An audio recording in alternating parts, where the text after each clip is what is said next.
Got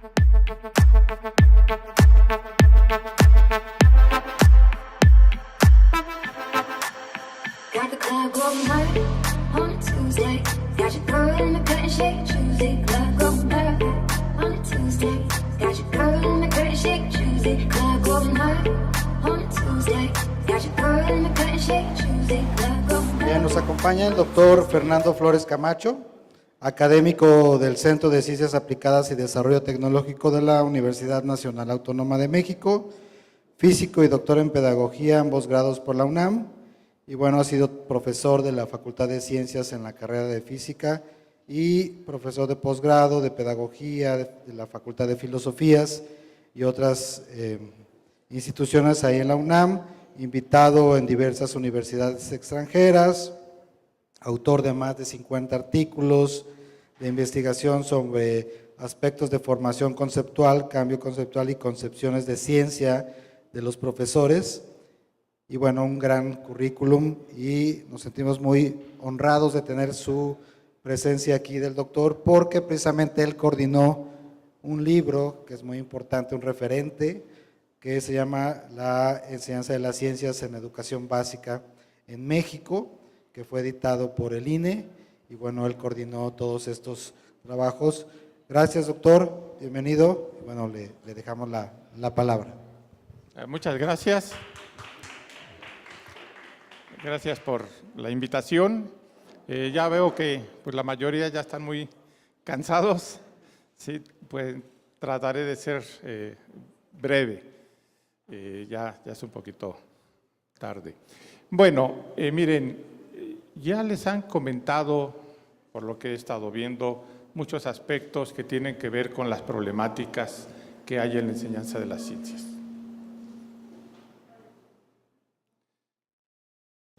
Han oído, ¿no?, muchos puntos de vista, muchas perspectivas, proyectos que están en marcha. En nuestra historia, ¿no?, en nuestra historia de la educación, de la enseñanza de las ciencias en México, ha habido muchísimos proyectos, ¿no? La que sigue. Y dentro de todos estos proyectos ha habido cambios que se han tratado de implementar en lo local, en lo federal, ¿no? ¿Y qué ha pasado con todos esos cambios? Ahí hay un muy breve recuento de que seguramente muchos de ustedes conocerán, obviamente los más jóvenes no, solo la última reforma, ¿no?, la última reforma educativa que está en polémica, en debate en estos momentos, pero ha habido de todo, ha habido cambios de programas, ha habido programas de introducción de la tecnología, ha habido programas de didáctica de las ciencias en las escuelas, ha habido programas de apoyo a los docentes, etcétera. Todo eso ha existido. Y en lo local también. Aquí simplemente hace unos momentos han comentado varios de los proyectos, de los programas que han tenido. Muchos, desde luego, tienen éxito, pero ese éxito no lo podemos trasladar, ¿no?, al grueso de todo lo que es nuestra población estudiantil, a nuestros profesores, a la formación de los docentes. ¿Qué es lo que no ha cambiado a lo largo de todos los años? Estoy hablando, ¿no?, ahorita de un periodo más o menos de unos 40 años. ¿Qué es lo que no ha cambiado? Seguimos teniendo malos resultados en las evaluaciones nacionales e internacionales. ¿Por qué? Si todos esos esfuerzos se han llevado a cabo, si todos los esfuerzos locales también se han llevado a cabo, ¿por qué seguimos teniendo malos resultados internacionales y nacionales?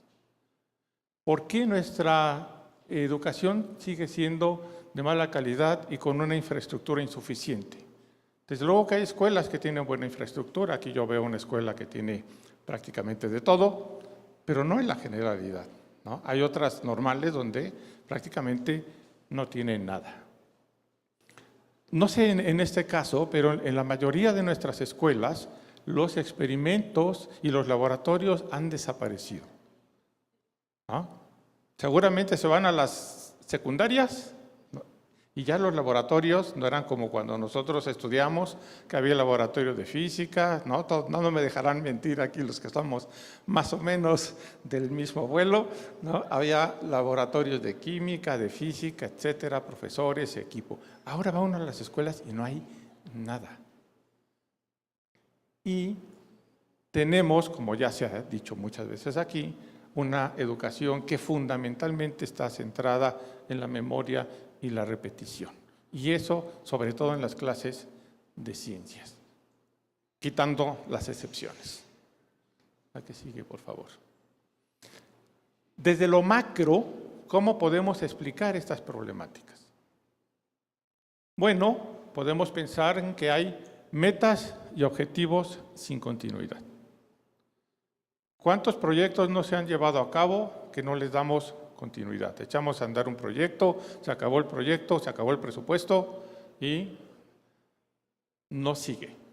Esto es en lo local, pero también es en lo federal. Hay lanzamiento de programas sin hacer pruebas. Todos los que han pasado por reformas curriculares lo podrán decir, tanto en los programas de enseñanza básico como en las reformas a las normales. Se instrumentan los programas sin haber hecho ninguna prueba. Cuando se hacen cambios a los programas, ¿sí?, tampoco se evalúan. ¿O tienen ustedes reportes de las evaluaciones que hay, por ejemplo, de la reforma del 2006? No hay. ¿O de las normales? ¿Tienen informes de qué ha pasado con esos programas? ¿Qué ha habido en esos cambios? Tampoco los tenemos.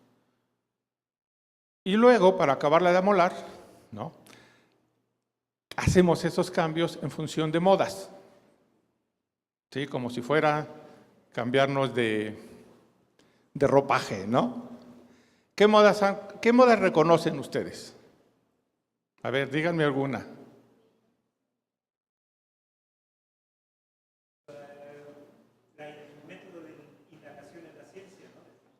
Esa es una moda.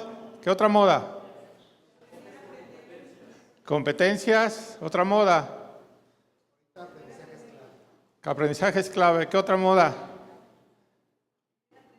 Aprender a aprender. Una más, la más relevante. Constructivismo. ¿No? ¿Qué profesor de aquí no se dice que sea constructivista? Todos somos constructivistas. ¿Y realmente tenemos claro qué significa cada uno de estos elementos? ¿No? La moda de la indagación es de 1990. La moda de las competencias es posterior, del 2000 y tantos. El constructivismo es anterior, es desde los 80 y tantos. Pero, ¿qué pasa con eso? ¿Tenemos claro qué significan, cómo se articulan, qué están detrás de cada una de esas modas? ¿Sabemos qué teorías del aprendizaje las sustentan? ¿Sabemos qué teorías cognitivas las sustentan? ¿Sabemos qué teorías filosóficas las sustentan? Si no tenemos todos esos elementos, se convierten en modas. Y al ser modas, pues, cuando venga la que sigue, ¿no?, la desechamos y nos seguimos con lo demás. Sin embargo, ninguna de esas modas ha dejado huella, en términos generales, en los procesos educativos y en la formación de los docentes del país. ¿No?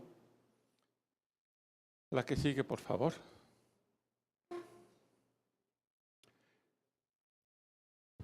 Si nosotros hiciéramos así, imagínense que van y se meten a cualquier escuela. ¿Qué encontrarían en cualquier escuela?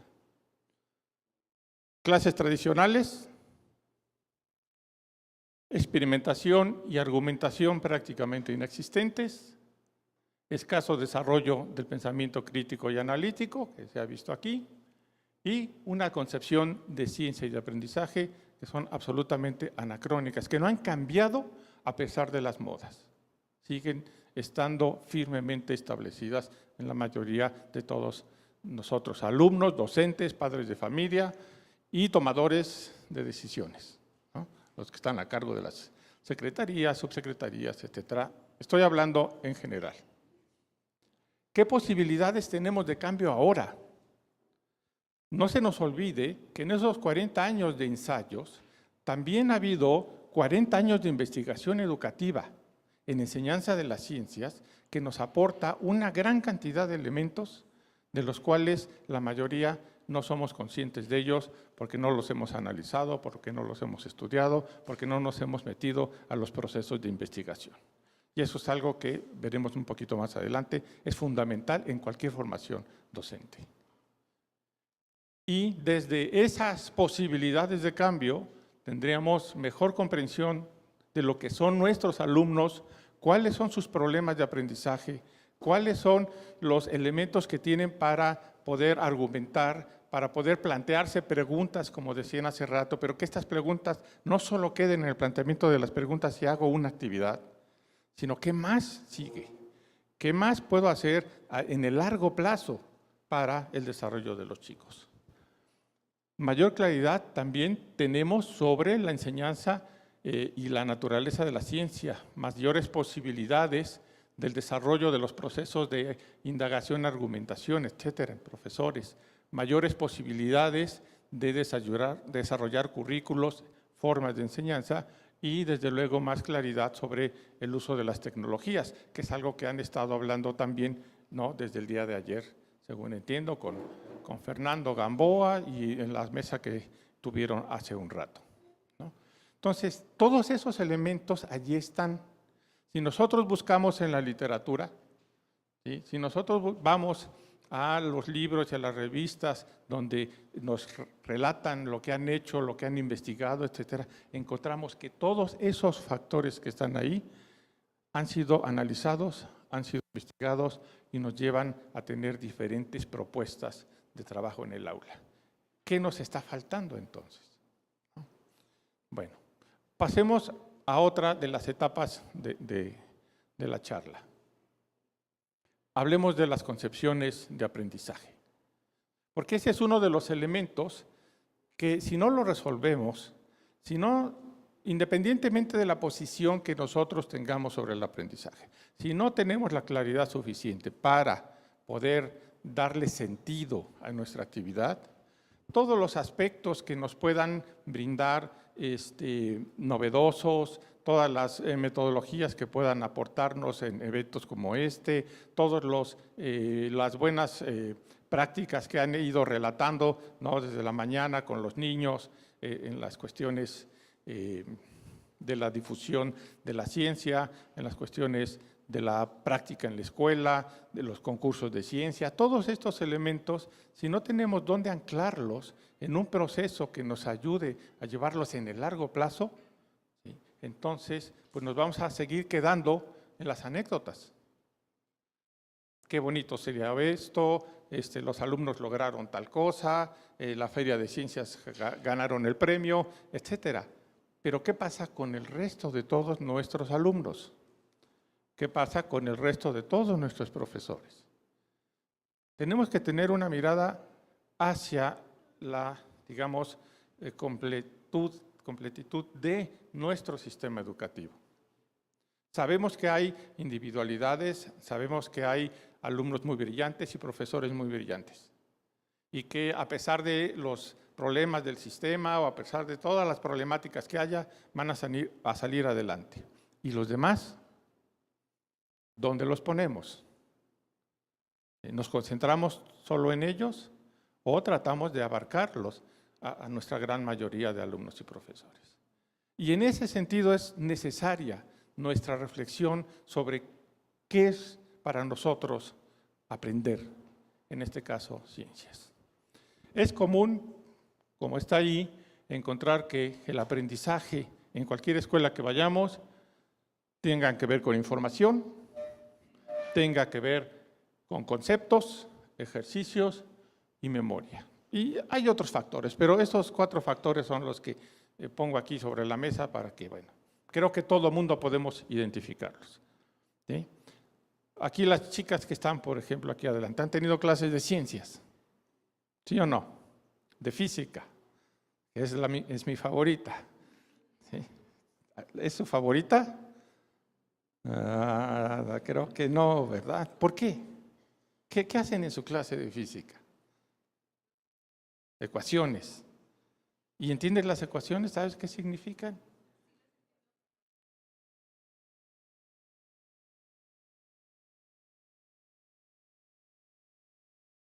Operar las ecuaciones, ¿no? ¿Y qué más hacen? ¿Qué hacen con las ecuaciones? ¿Se las aprenden de memoria? ¿Hacen ejercicios? Muchos ejercicios, ¿sí? ¿Les piden que definan los conceptos? También. ¿Les piden que vayan y busquen información sobre eso? ¿Sí? Bueno, ahí está claramente que esto sigue existiendo, ¿no? Y que sigue siendo parte de nuestra cotidianeidad en las escuelas. Lo que sí les pediría es que cuando ustedes sean profesores, no hagan eso. La que sigue, por favor. Si nos vamos al caso de las ciencias tienen en su forma de enseñanza y muchas veces en su concepción un gran problema que a veces no se logra identificar con claridad. La ciencia, yo le he llamado, la ciencia es conceptocéntrica. ¿Sí? Todos son los conceptos. No, hace rato mencionaba, ¿no? El genoma, la evolución, entonces, todos son conceptos. Y alrededor de los conceptos evaluamos, desarrollamos estrategias didácticas, hacemos libros de texto, ¿no? Desarrollamos los currículums, si no pregunten a los antiguos y a los nuevos. Desarrollamos la formación docente y usamos los experimentos como comprobación, en la mayoría de los casos. Hay casos donde no, y aquí ya se han puesto algunos ejemplos. ¿Es esto razonable? ¿Ustedes creen que la ciencia se inicia con los conceptos?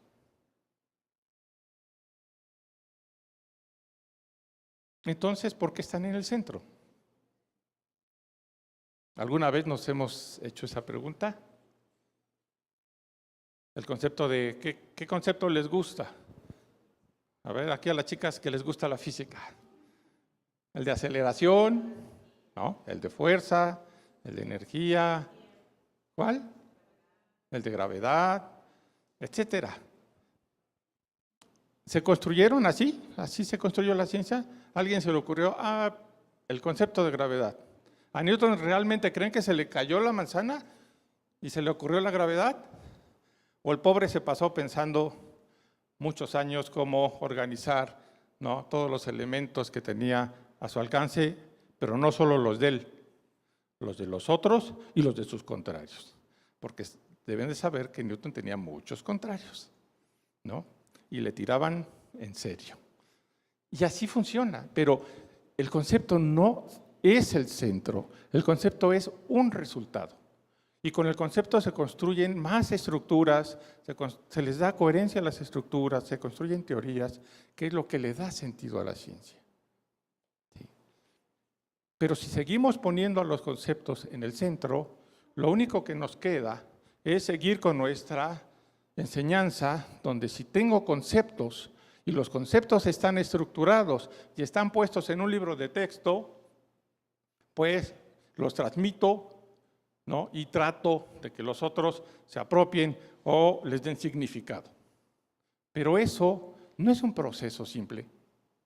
Si queremos que eso ocurra, necesitamos entender muchos otros aspectos de cómo es la construcción del pensamiento de las personas, de cómo se da la elaboración del pensamiento científico y de cómo se da la elaboración de las ideas y de las estructuras de pensamiento. Entonces necesitamos cambiar nuestro sistema. ¿Sí? ¿Un cambio hacia dónde? ¿Sí? Sería la pregunta. Bueno, igual que en la ciencia, lo que se analiza son los aspectos de frontera para poder seguir avanzando en la ciencia. Nosotros, en la parte de la educación, también tenemos que atender a los aspectos de frontera en la educación. La investigación educativa en el área de ciencias tiene sus fronteras. ¿Sí? No todo es Ausubel y no todo es ahora Piaget y no todo es Novak o Schulman o estos personajes de los 60s y los 70s. Ha habido un desarrollo muy importante en los últimos años. Bueno, acerquémonos a ese desarrollo para ver hacia dónde nos dirigimos si no queremos que las cosas continúen. Entonces, necesitamos cambiar en un proceso mucho más largo, mucho más complejo, que requiere de una reestructuración de nuestras maneras de pensar el aprendizaje y la enseñanza.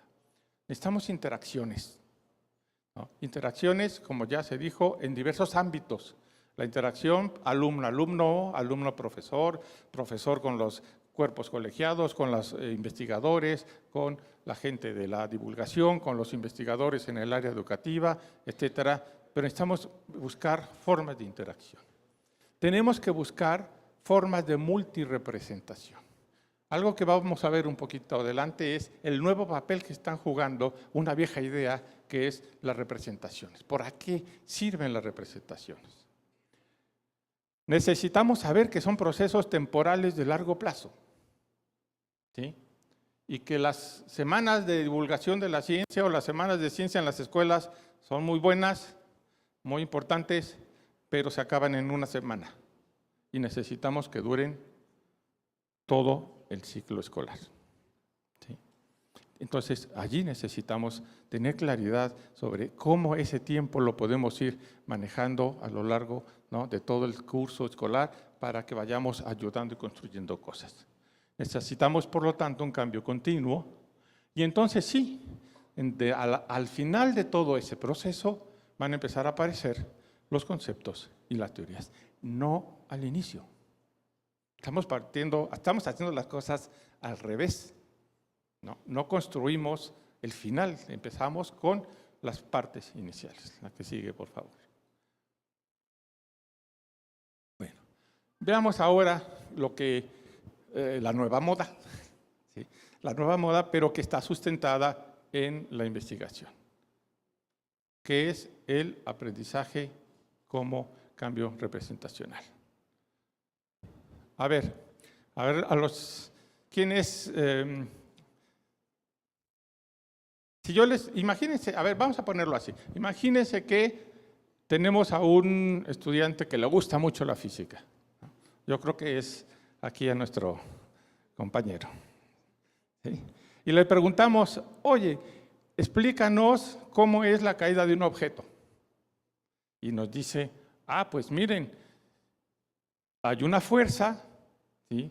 Esa fuerza es una interacción entre el objeto y la Tierra y la expresión de la fuerza es la masa por la aceleración, donde como estamos en la superficie de la Tierra, ¿no?, la aceleración vale g. Pues ya nos lo dijo todo bien, ¿verdad? Parece que lo entendió perfectamente bien.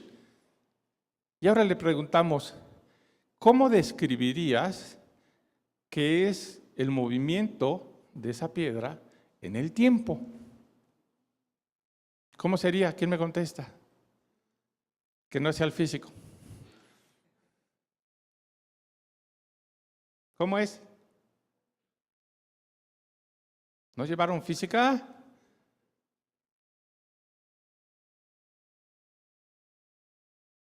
Bueno, nos van a poner esto. Es una parábola. ¿Ya se acordaron? Sí. Y entonces, pues él que sabe muy bien, ¿no?, todo esto nos dibuja esta parábola. Hasta ahí todo va bien. Y ahora le preguntamos, oye, ¿y cómo sería la gráfica de la fuerza en el tiempo? ¿Sí? Esto que les estoy dando son datos de investigaciones, en este caso nuestras. ¿Y qué es lo que nos va a contestar este alumno que es tan bueno?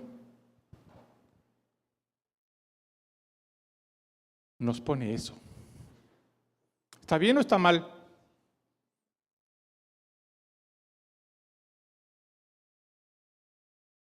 Nadie se atreve.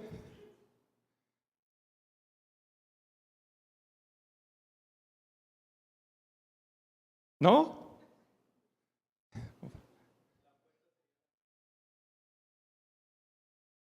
No cambiaría, ¿no? Entonces, ¿está bien o está mal?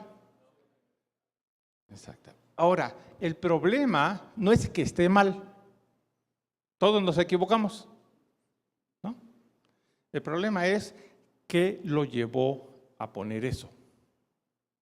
Porque esto no es un producto del azar, ¿de acuerdo? No es elegir entre respuestas. Él lo construyó. ¿Qué lo llevó a poner eso? ¿Qué hay detrás? Eso es lo que nos interesa. En educación, eso es lo que nos interesa. ¿Qué hay detrás de las afirmaciones, de las acciones, de lo que dicen sus chicos? ¿Por qué piensan eso? ¿Sí?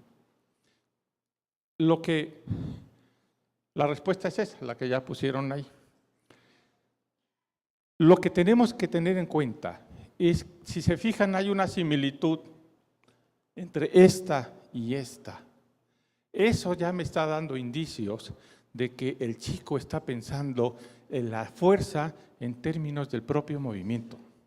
¿Y por qué?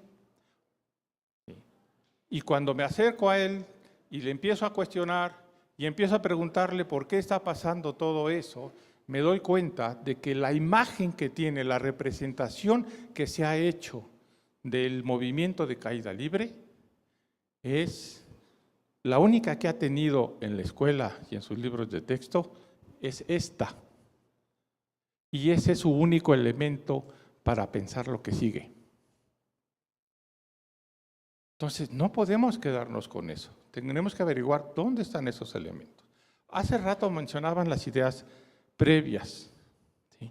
Hay que hacer una distinción entre conocimientos previos e ideas previas. Conocimientos previos son aquellos que han visto en los cursos anteriores, ¿sí? Se lo sepan o no. Ideas previas son construcciones personales, son construcciones que están firmemente estructuradas en la mente de cada uno de nosotros y que han sido producto de nuestra manera de entender la naturaleza, ¿sí? Y esto tiene que ver más con eso, con cómo estamos entendiendo los procesos naturales. Y ahí, si no sabemos, si no analizamos cómo están los chicos entendiendo estos procesos, entonces no sabemos qué alumno tenemos. Seguramente han escuchado ustedes que el nuevo, bueno, no es nuevo, pero un credo educativo es que hay que enseñarle al alumno de acuerdo a lo que es el alumno. ¿Sí? En el centro debe estar el alumno. La pregunta es, ¿cuál alumno? ¿Cómo sé cuál alumno? Necesito averiguar cuál alumno. Y eso tengo solo de dos. Voy a la investigación y me documento y encuentro cómo está pensando este alumno. Es una parte, tampoco voy a encontrar todo lo que yo me voy a enfrentar en un salón de clases. Y la otra, yo analizo qué pasa. Trato de indagar a los alumnos. Si están haciendo una actividad, necesito estar con ellos, cuestionando, preguntando, analizando con ellos qué es lo que está pasando, cuáles son los siguientes pasos. ¿Qué necesito para eso? Necesito tener varios elementos. Punto número 1, que se mencionó hace rato, yo tengo que tener claridad sobre los conocimientos científicos que tengo. No significa saber muchos conocimientos científicos. Necesito los elementos básicos, los elementos de cada una de las disciplinas que son estructurales. 2, necesito tener una teoría de aprendizaje. Si no tengo una teoría de aprendizaje, simplemente voy a tratar de atinarle al asunto. Y 3, necesito tener idea de cómo se construye la ciencia. ¿Por qué son importantes, entonces, que tengamos este tipo de representaciones? El poder saber qué es lo que las representaciones es todos aquellos elementos, ¿sí?, que una persona puede expresar para dar sentido a las cosas. Pero no solo es esa su función, sino el que son nuestras herramientas, ¿sí?, para el aprendizaje, son nuestras herramientas de razonamiento. Por ejemplo, si regresamos al anterior, aquí, yo les preguntaría, ¿esto es una herramienta para el razonamiento, sí o no? ¿Por qué sí?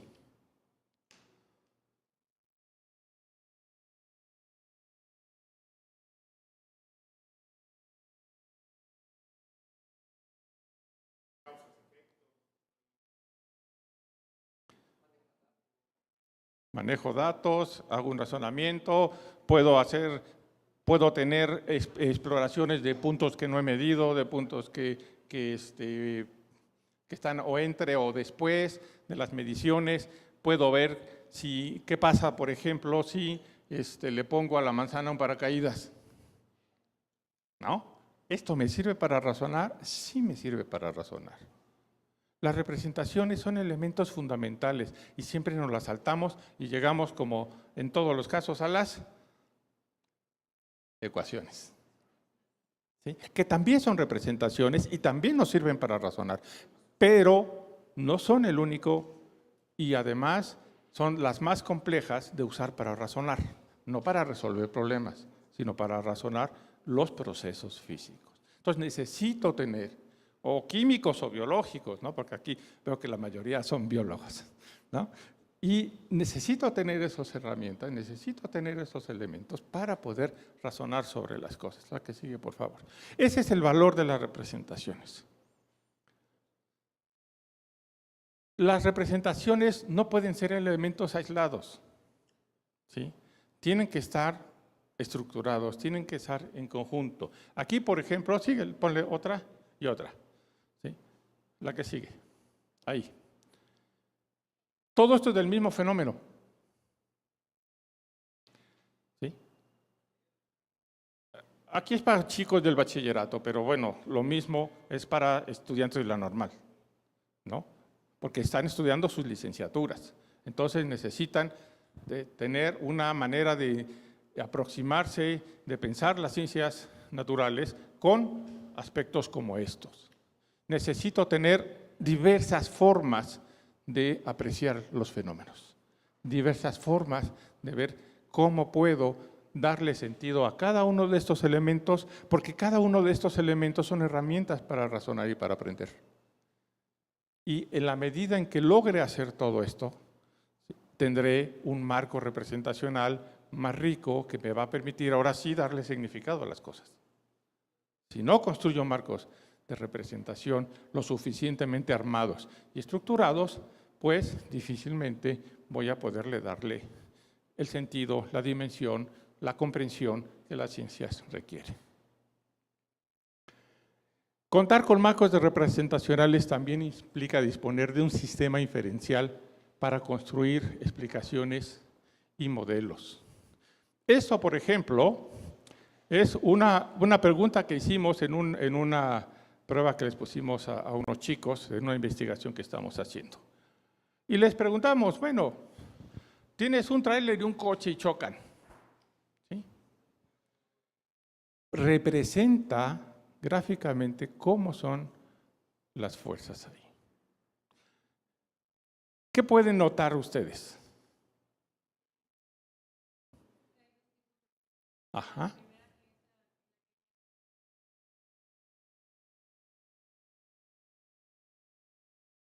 Ok. ¿Alguien más?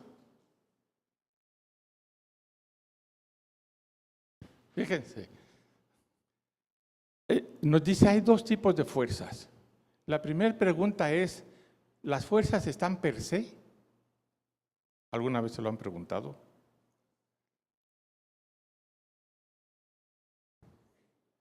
No, las fuerzas no existen per se.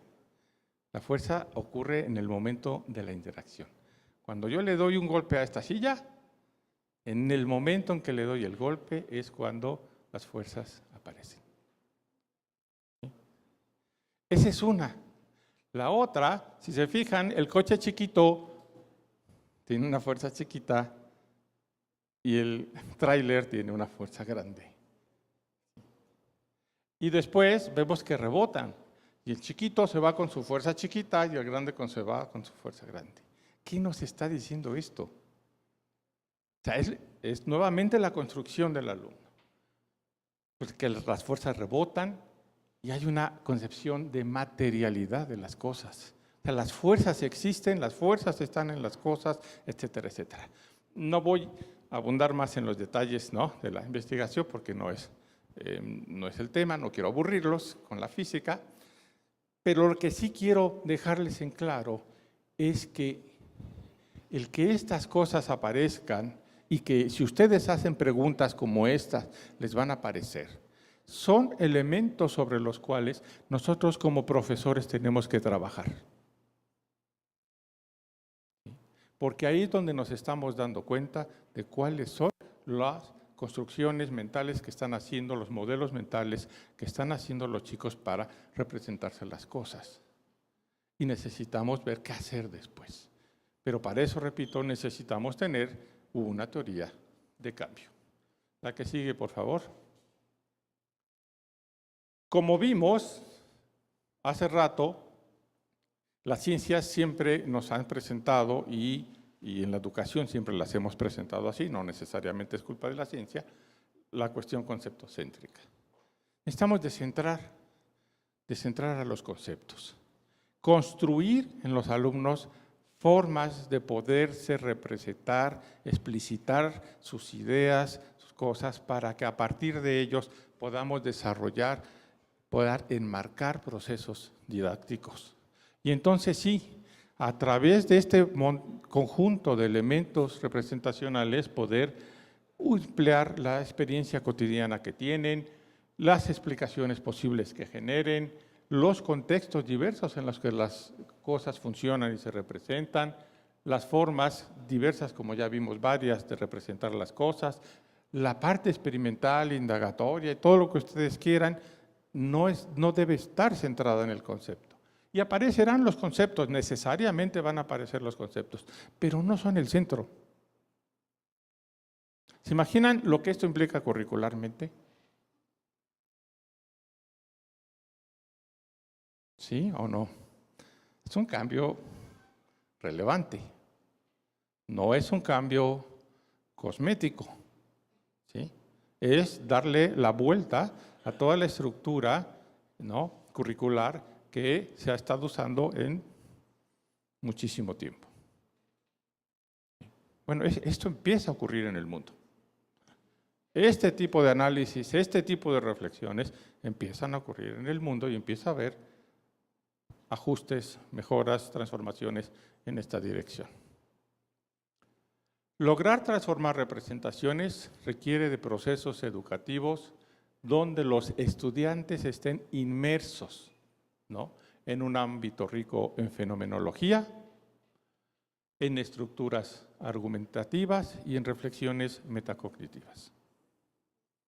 Sí. Hay más cosas, pero estos son 3 elementos fundamentales. Si no logramos que el estudiante esté inmerso, ¿qué significa estar inmerso? ¿Qué entendemos por estar inmerso en algo como esto? Involucrado, mañana, tarde y noche. ¿Sí? O sea, que si estuvieron en su clase de física que tanto les gusta, se vayan, ¿no?, y sigan pensando en su clase de física, en la problemática que allí hubo, hasta que estén ustedes con la convicción de que han logrado, ¿no?, algo. Mucho, poco, no lo sé, y eso no es lo más relevante, sino que han logrado tener ese entusiasmo, sí, pero además la convicción de que hay una comprensión mínima, una inteligibilidad mínima de las cosas. Yo siempre he dicho que por mucho que emocionemos a los alumnos, después en la primera clase los perdemos, ¿sí? Porque a nadie le gusta lo que no entiende. Entonces necesitamos tener una comprensión mínima de las cosas para que nos entusiasme. Y eso tiene que pasar por estar inmersos en fenomenologías. Esto implica tener mucho contacto con los procesos, en los experimentos, en todo el ámbito que sea posible. Ahora las tecnologías de las que ya se estuvo hablando nos ofrecen también unos medios importantes para estar inmersos en esa situación. Van y consultan en internet. La Universidad de Colorado tiene unos simuladores muy sencillos y bonitos y funcionan muy bien, etcétera, etcétera. En muchos lados podemos encontrar cosas. En estructuras argumentativas. ¿Cuántas veces se ponen a debatir en clase las ideas?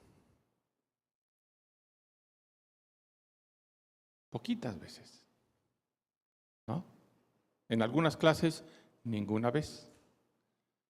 Yo recuerdo un profesor que tuve en la facultad que llegaba en una clase de 7 de la mañana y era una clase de electromagnetismo. Y llegaba y tenía su pizarrón, pues más o menos, un poquito más grande que esto. Lo dividía en 3 partes. Empezaba a escribir sus ecuaciones. Terminaba, nos volteaba. A ver, ¿hay alguna pregunta? No. Seguía con la siguiente parte y luego la tercera. Ya que acababa, borraba la primera y seguía escribiendo. Y así se acababa la clase. No es cuento, es realidad. Entonces, ¿alguna vez discutimos algo de siquiera cómo se movió un electrón en un campo magnético? Nunca en la vida. ¿Sí? Entonces, no hay argumentación, no hay manera de poder expresar ideas y confrontarlas. Y si no hay eso, tampoco hay probabilidades de que tengamos reflexiones metacognitivas. Sí saben, seguramente todos los que estudian aquí en la normal hablan de metacognición. ¿Sí? ¿Qué es eso?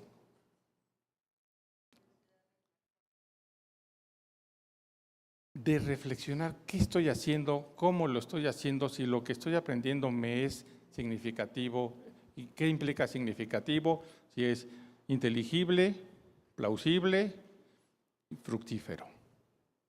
Entonces, si he pensado ese tipo de cosas, no, si no las necesito hacer y necesito hacer que mis alumnos lo hagan. Ese es parte del proceso de largo plazo. Porque eso no se puede hacer en una sesión o en una semana o en una feria. Eso se tiene que hacer a lo largo de todos los ciclos escolares. La que sigue, por favor. Bueno, aquí hay algunos aspectos didácticos solo para tomar en cuenta que tiene que ver con las representaciones, y es, por ejemplo, que todos tengamos claro el propósito de cada representación. Si yo pongo una ecuación, ¿por qué pongo la ecuación? ¿Cuál es su propósito? ¿Para qué me sirve? ¿Qué voy a hacer con ella? Si pongo una gráfica, lo mismo. Si pongo una imagen o un simulador, igual. Acuerdos grupales sobre las representaciones generadas por los alumnos. Los alumnos también tienen, como ya vimos, generan sus representaciones, pero hay que dialogarlas con ellos. ¿Sí? Y entonces hay que tener acuerdos grupales. ¿Qué forma tienen? ¿Qué función tienen?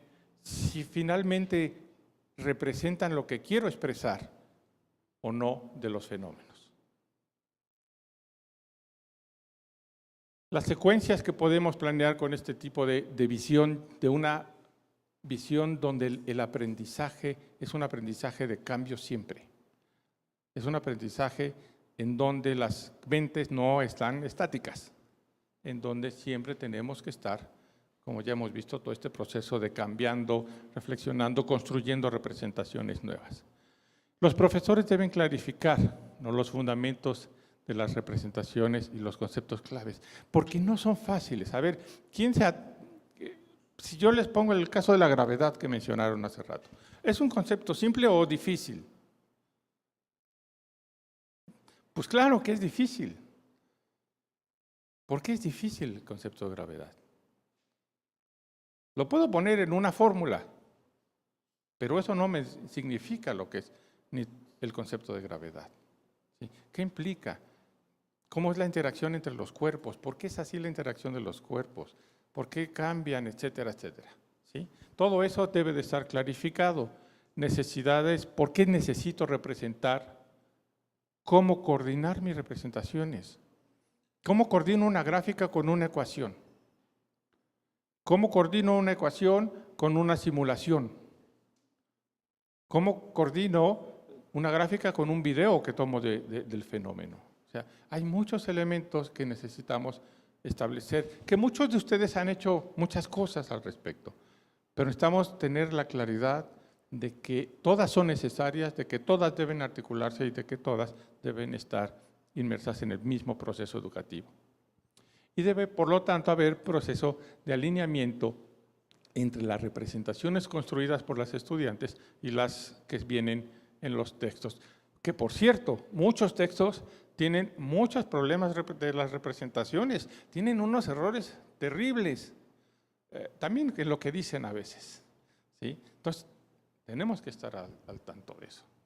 No se vayan con la idea de que porque es un libro de texto, ¿sí?, ya todo está bien. Hay muchas cosas en los libros de texto que no andan bien. Bueno, lleguemos al meollo, ¿no?, de lo que les interesa más en este evento, que es la formación docente.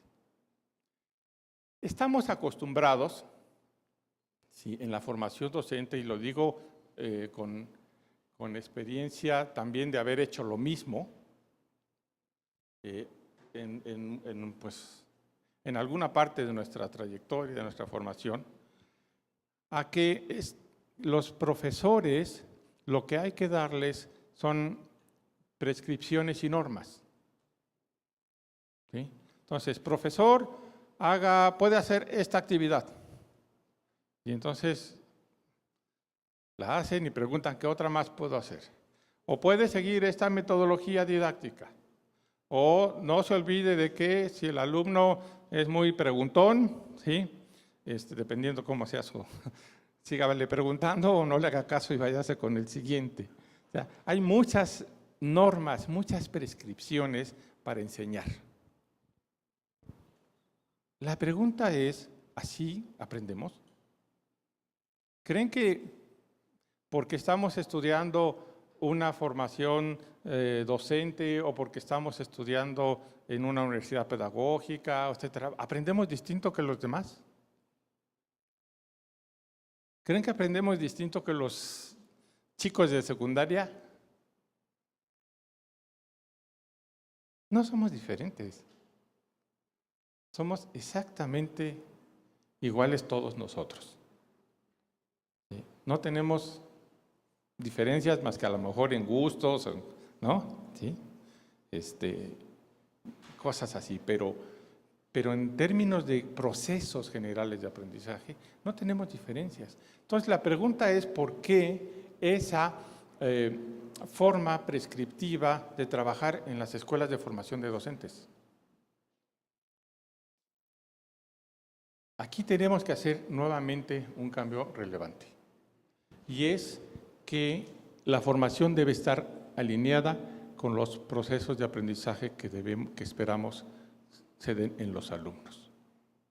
O sea, nosotros, cuando estemos en nuestros procesos de formación docente, debemos hacer cosas como las que queremos que logren hacer los alumnos. Nosotros también debemos de lograrlas. Si vamos a estar trabajando con los fenómenos y cómo interpretarlos y representarlos, pues tenemos que hacerlo nosotros. Y tenemos que discutirlo igual nosotros y llegar a consensos y discutir con los profesores y buscar más elementos. Todo ese proceso del cual hemos hablado de cambio, de transformación, si no se da en nosotros, esas transformaciones, en términos de nuestras maneras de construcción de aprendizaje, vamos a llegar a las aulas a repetir lo que no queremos. Necesitamos también transformar, lo que les decía hace rato, el currículo. Necesitamos transformaciones curriculares orientadas a descentración de contenidos, procesos indagatorios, experimentación en aula de diversas estrategias. No solo vale una estrategia. No es suficiente ninguna estrategia. No hay las metodologías buenas, ¿sí? No hay la metodología para enseñar las ciencias. Eso no existe en ningún lado del mundo. Eso tenemos que hacerlo en función de nuestro contexto específico, de nuestras posibilidades, de lo que tenemos enfrente, que son nuestros alumnos y sus elementos con los cuales están construyendo y desarrollando sus cosas. Si no somos capaces de tomar ese contexto, analizarlo y proponer las situaciones para transformarlos, nadie, ninguna metodología que nosotros leamos o veamos nos va a funcionar realmente para ese fin. ¿Nos podrá ser útil? Sí. ¿Nos podrán aportar ideas? También. ¿Podrá ser buena en unas situaciones y mal en otras? También. Pero no hay una metodología para enseñar las ciencias. Porque no existe una sola forma de aprendizaje. Y desde luego necesitamos algo que ya mencioné hace rato, que es muy relevante.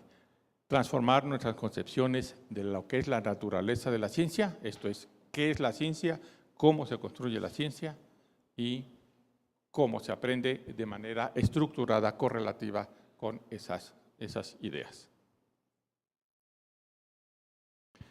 Necesitamos aumentar esfuerzos de formación docente. En la entrevista que tuvimos hace rato, ¿no?, nos preguntaban, ¿sí?, a Ramón y a mí, ¿cuál sería el papel, ¿no?, de las normales, ¿no? ¿Cuál es, qué habría que hacer? Si los normales deben de jugar un papel relevante o no en todos estos procesos. Evidentemente nuestra respuesta es afirmativa, es que sí. Juegan un papel muy relevante, son los que van a estar ahora sí que en la primera línea, ¿no?, con los niños pequeños y medianos, y si no hay un esfuerzo importante, un empuje relevante en la formación docente en estos niveles, no hay todas estas formas de cambiar, de transformar las cosas, pues vamos a seguir con los mismos indicadores con los que empezamos. No va a haber cambios en nuestras evaluaciones internacionales ni nacionales, ni en ningún tipo de evaluación que ustedes quieran, porque no hay un cambio en la base. ¿Qué es lo más importante de cambiar en un sistema educativo? La formación docente. Eso nosotros lo hemos venido diciendo desde hace muchos años. Puede haber nuevos programas y los programas ser muy buenos. Puede haber mucha tecnología en el aula y estar muy bien seleccionada y diseñada, ¿sí? Puede haber muchos contextos favorables y todo eso es importante y necesario, pero no es suficiente. No son condiciones necesarias, pero no suficientes. Si no tenemos el énfasis en la formación docente, pues seguiremos con las problemáticas. Ese es uno de los aspectos que, desde nuestro punto de vista, una reforma curricular, bueno, una reforma educativa, tiene que tener como punto número uno. Y si se dan cuenta, nunca ha sido el punto número uno. El punto número uno siempre son los programas. Y como si por cambiar los programas, por arte de magia, cambia todo lo demás. Y eso lo hemos visto, ya lo hemos padecido, y hemos tenido la terrible experiencia de que no funcionan así las cosas. Hay que transformar también nuestros procesos de evaluación, ¿sí? Por acá me enteré que están haciendo proyectos para, ¿no?, evaluar, hacer cosas, pero hay que alinearlos no solo con los elementos de evaluación, sino con la concepción de ciencia que tenemos y con la teoría del aprendizaje que adoptemos. Si no están alineados esos tres elementos, al menos los procesos de evaluación no van a fortalecer los procesos de formación de los alumnos. Hay que vincular la investigación educativa a la formación de los alumnos. Si los alumnos no participan, aunque sea de manera colateral, a veces mucho más relevante, pero en las investigaciones que puedan hacerse en las escuelas, si no tienen la documentación adecuada para tener a la mano las revistas de investigación, los libros que reportan las investigaciones, estar en contacto con las comunidades de la investigación científica educativa del país y científica también en este caso, pues entonces difícilmente, ¿no?, vamos a poder hacer las cosas solos. Pero además, lo más relevante de que sean solos, sino que no tenemos las perspectivas de hacia dónde. Y a veces reinventamos muchas veces el hilo negro. Cuando, se me ocurrió que tal cosa puede funcionar. Pero sí, pero eso ya se hizo hace 40 años. ¿Sí? Y ya sabemos cuáles son sus resultados. Podrán ser buenos o no tan buenos o malos, pero ya lo sabemos. Entonces, las comunidades de profesores en las escuelas normales y las comunidades de los alumnos en conjunto deben de vincularse mucho más estrechamente con la investigación educativa. Y construir espacios académicos, ¿no? Nosotros hemos observado en la universidad, allá en la UNAM, en el bachillerato y en muchas escuelas que hemos estado, desde comunidades indígenas hasta escuelas urbanas de todo tipo, que los profesores no hacen comunidades de aprendizaje. Cada quien se mete en su salón, ¿sí? Y es más, si el otro le dice algo, lo ve feo. ¿No? ¿Y este señor qué me dice a mí que no sabe, que no sé qué? ¿No es cierto? Pues así difícilmente vamos a lograr. Necesitamos hacer comunidades donde se discutan las cosas, donde alguien traiga información y se analice y se discuta. Necesitamos probar en las escuelas.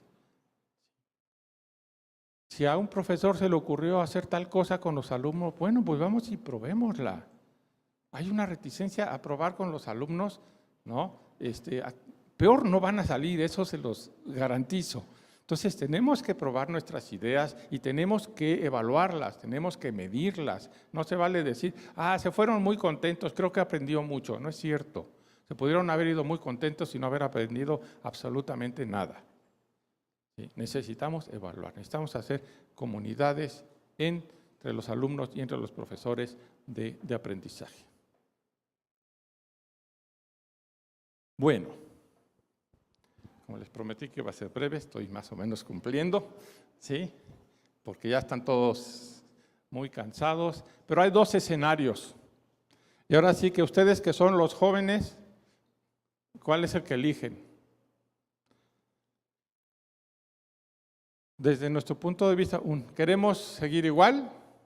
Un escenario futuro no deseado, en donde persisten los problemas de comprensión de los conocimientos científicos. Fíjense que no dije conceptos, dije conocimientos. Menores posibilidades de guía a nuestros estudiantes, nuestra cultura científica cada vez más empobrecida. Si midiéramos, ¿no?, lo que era la cultura científica hace 50 años y lo que es ahora, veríamos que la mayoría de nuestra población cada vez es culturalmente, científicamente más analfabeta que antes.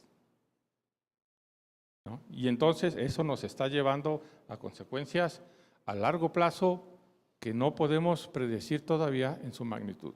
Por lo pronto, la primera, y que sí estamos conscientes, es dependencia tecnológica, dependencia científica. ¿Sí? ¿Que tenemos buenos científicos? Sí, sí tenemos buenos, muy brillantes y todo, pero no es suficiente. En términos generales, seguimos siendo dependientes, tanto desde la parte científica, pero fundamentalmente de la parte tecnológica. Y también haremos un uso inadecuado de las tecnologías. Este es el escenario que no queremos, pero que tenemos que reconocer que es mucho de lo que ahorita hay. ¿Sí? O la otra, pues lanzarnos, ya, pero ahora sí que en serio, a cambiar esta situación y tener un escenario que, si no sea el ideal, porque nunca podemos hablar de un escenario ideal, sí uno mejor, en donde sí haya este tipo de procesos de los que ya discutimos, sí haya un aprendizaje colaborativo, que ya se menciona aquí, pero no en términos de que yo hago A y yo hago B, sino colaborativo implica co-construir el conocimiento. Y eso es mucho más complejo que simplemente todos los sistemas tecnológicos de colaboración. Implica una colaboración en otro nivel de estructura de razonamiento entre los chicos. Un país donde la ciencia tenga un espacio en la cultura, y no cuando hablemos de la cultura mexicana, solo sea La Bamba y y ¿qué más? Frida Kahlo y no me acuerdo qué otra cosa, sino que la ciencia también pueda mencionarse como parte de la cultura mexicana y también, desde luego, un uso fructífero de las tecnologías de la información y la comunicación, que son muy buenas. Nadie está en contra de ellas, ¿sí? Pero solitas no hacen nada.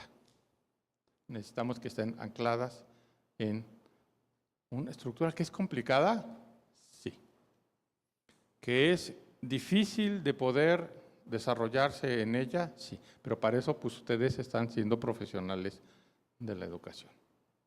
¿Sí? Que nos va a costar mucho trabajo, también. Que va a costar dinero, también. ¿Sí? Porque pues hay que transformar muchas cosas de las que tenemos, pero fundamentalmente lo que tenemos que transformar es nuestra visión de la ciencia, ¿sí? Que también ya mis antecesores argumentaron en esta dirección, y transformar nuestra concepción de aprendizaje anclada al otro. No son disociados aprender y construir ciencia. Y en la medida en que lo entendamos, podremos hacer mejores clases y tener mejor formación de docentes. Bueno, con esto terminamos. No sé si haya preguntas.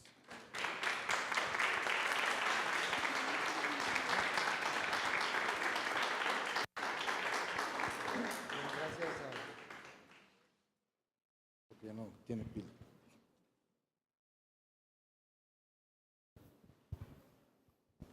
Bien, gracias, doctor, por su disertación. Y bueno, si hay alguna duda, pregunta, también todavía tenemos poquito de tiempo. Si alguien quisiera preguntar algo, alguna pregunta. Sí, como ya de cierre, bueno, felicitar al cuerpo académico que hace este esfuerzo. Ahí estaría la invitación para llevarlo a otros lugares. Yo creo que fue un espacio donde dio la oportunidad de aprender y de poder refrescar ciertos elementos para poder potencializar la práctica docente. Y pues bueno, podemos ver que hay esfuerzos aislados. Sin embargo, bueno, sí me gustaría escuchar para el ponente, su reflexión sobre cómo avanzar ante un esquema público, hablando de políticas públicas, donde lo que se ve no es política pública, lo que se ve son cuestiones segmentadas que no cumplen todo un proceso de política pública, desde un diagnóstico, desde una implementación, desde una puesta en marcha, desde una evaluación para poder retroalimentar qué funciona y qué no funciona, y cómo avanzar ante algo que pues no tiene la cultura de la ciencia, ¿no? Vemos la cuestión gubernamental, donde pues son simulaciones, donde son cuestiones de maquillaje, pero que se pierde la parte de científico y que eso no se ve reflejado en un aspecto tan importante que le hace falta a nuestro país, que es la innovación para poder crecer.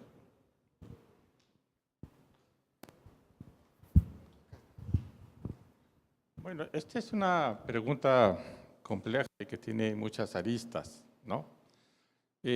Lo primero que yo les diría es que siempre va a haber buenas y malas políticas públicas. Así como hacemos siempre cosas buenas, malas y regulares, las políticas públicas tienen otros mecanismos, ¿no?, de construcción de pensamiento que no necesariamente van a estar alineadas con esto. Pero esto tiene muchas explicaciones. Desde luego, la explicación de las políticas per se, buscando ciertos fines que no son los que pensamos que son los, desde un punto de vista académico, adecuados, pero también tienen el asunto de del no saber exactamente qué hacer con las políticas públicas, ¿no? Les voy a poner un ejemplo que es un ejemplo que creo que puede ilustrar en una pequeña escala una gran escala. En las escuelas preparatorias, por ejemplo, hay un programa de estudios, ¿sí?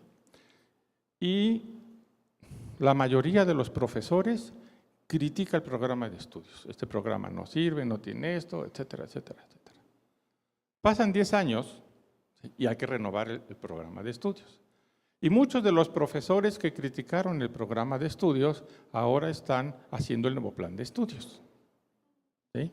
Sale el nuevo plan de estudios y ahora todos los demás profesores critican el plan de estudio. Y esto es una y otra y otra y otra vez. Algo similar pasa con las políticas públicas. ¿Sí? A veces se toman acciones y decisiones porque no hay la claridad suficiente hacia dónde. Y eso es porque no ha habido en nuestro país la suficiente vinculación entre formación docente, quienes toman las políticas públicas y la investigación. Y mientras esos campos sigan, digamos, separados, pues vamos a seguir un poquito unos tirándole por un lado, otros por otro, a veces con buena intención, a veces no tan buena, pero fundamentalmente sin poder armar y estructurar todo un proceso. Y mientras eso no ocurra, no hay un mecanismo de largo plazo, ¿no? Que ese es otro de nuestros grandes problemas. Cada funcionario que viene, no sirve lo anterior, voy a hacer lo mío. Y usualmente no lo mejora, simplemente a veces lo trastoca, lo empeora, ¿no? Muy pocos le atinan tantito y mejoró. Pero es una realidad que tenemos que transformar, pero desde aquí. Porque son ustedes, ¿no? Todos los jóvenes que están aquí sentados, ¿no? Que en algún momento a alguno de ustedes les tocará tomar esas políticas públicas. Y si tienen los elementos en su formación que les permita no repetir todas esas problemáticas, pues no lo harán. Pero si seguimos en la misma tónica de formación docente, pues va a pasar como con los profesores del bachillerato. Cuando les toque hacer sus cambios curriculares o reformas a los niveles escolares que ustedes quieran, pues van a hacer lo mismo, ¿no?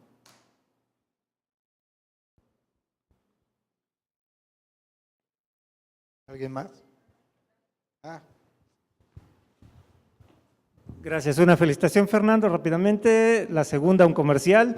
Muchos de los experimentos que vieron aquí, él los diseñó a través y su equipo a través del Tianguis de la Física, que es una de las páginas que les dije que podían consultar. Yo lo que hago a veces es me apropio de las cosas y las cambio a mi modo y les pongo algo de teatrismo, pero muchas de las ideas provienen de ellos, del centro de la UNAM. Y la pregunta, mencionabas hace un rato las concepciones que tienen los alumnos sobre fenómenos científicos y que reflejan mucho su manera de pensar. La UNAM en algún momento o cada determinado tiempo hace encuestas o edita un libro, me parece, en donde aparecen estas concepciones que tienen los alumnos de los fenómenos científicos. ¿Ustedes tienen algo al respecto desde esta perspectiva? ¿Han desarrollado algún libro, un manual en donde cómo perciben los alumnos los fenómenos científicos y luego qué sugieren ustedes o qué representación hay ahí detrás de esas concepciones? Bueno, hay varios documentos. Uno primero, sobre ideas previas, tenemos una página que hicimos con un proyecto de CONACYT que se llama Ideas Previas, ¿sí? No me acuerdo ahorita todas las siglas, es www.ideasprevias 2048, una cosa así, pero lo pueden encontrar en la red. Eso es una base de datos, ¿sí? Ahí ustedes entran a la página y piden buscar y ponen, por ejemplo, biología, ¿sí? Cuarto grado, ¿no? O tercer grado de secundaria y el tema que quieran ver, mitosis.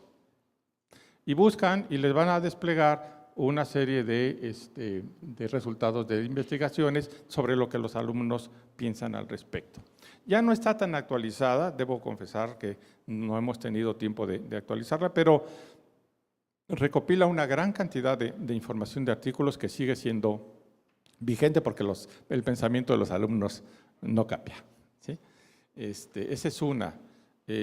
La otra, bueno, pues están los trabajos de investigación que tenemos publicados en diversas revistas, tanto en el extranjero como aquí. Pues nacionales están, no sé, Perfiles Educativos, la Revista Mexicana de Investigación Educativa, la Revista de Educación Superior, hay varias por ahí. Y hay otras, ¿no? Que si quieren, si alguien está interesado, pues les podemos mandar una lista. Hay los libros bueno, está el libro que sacamos con el INE, pero hay otros que resumen lo que es la investigación educativa en enseñanza de las ciencias cada 10 años, y eso sale con el Consejo Mexicano de Investigación Educativa. ¿Sí? Ahí usualmente hemos participado y tenemos varios capítulos. Hay de otros colegas que también son capítulos muy importantes, ¿no?, que les darán una panorámica general de lo que se ha ido investigando.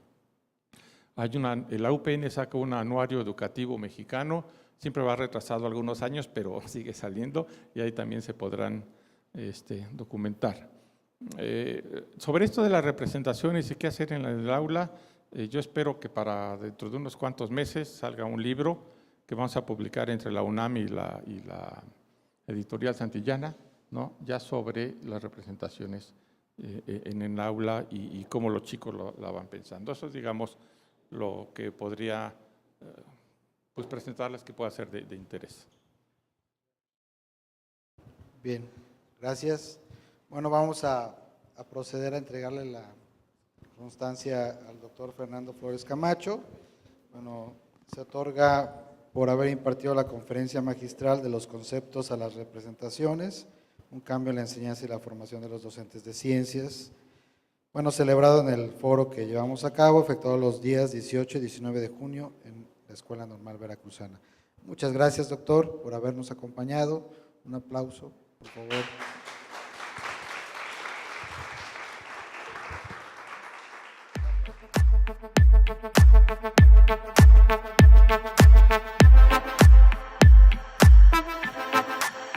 Got the club going hard on a Tuesday.